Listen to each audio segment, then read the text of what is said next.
Polavaram district చేశారు. అంటే మైసూరు బజ్జీలో మైసూరులాగా, నేతి బీరకాయలో నెయ్యిలాగా పోలవరం జిల్లాలో పోలవరం ఉండదు. వీళ్ళకి చెప్పింది ఏంటి?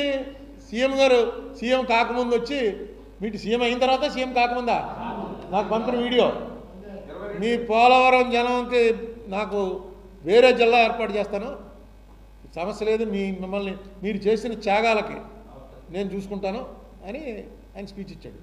పవన్ కళ్యాణ్ గారు స్పీచ్ కూడా పంపించారు. సో ఇద్దరికీ అవగాహన ఉంది. పోలవరంలో బ్యారేజ్ కట్టడం వల్ల పోలవరంలో ఒకప్పుడు పోలవరం అంటే ఆల్మోస్ట్ ఈస్ట్ వెస్ట్ గోదావరి ఏజెన్సీలో ఉన్నటువంటి అన్ని గ్రామాల్లోకి పెద్ద బస్తీ పోలవరం. అన్ని ఆఫీసులు అక్కడే ఉండేవి.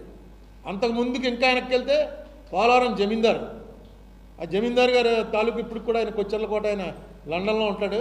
ప్రతి పట్టిసీమకి శివరాత్రికి వస్తాడు ఆయన.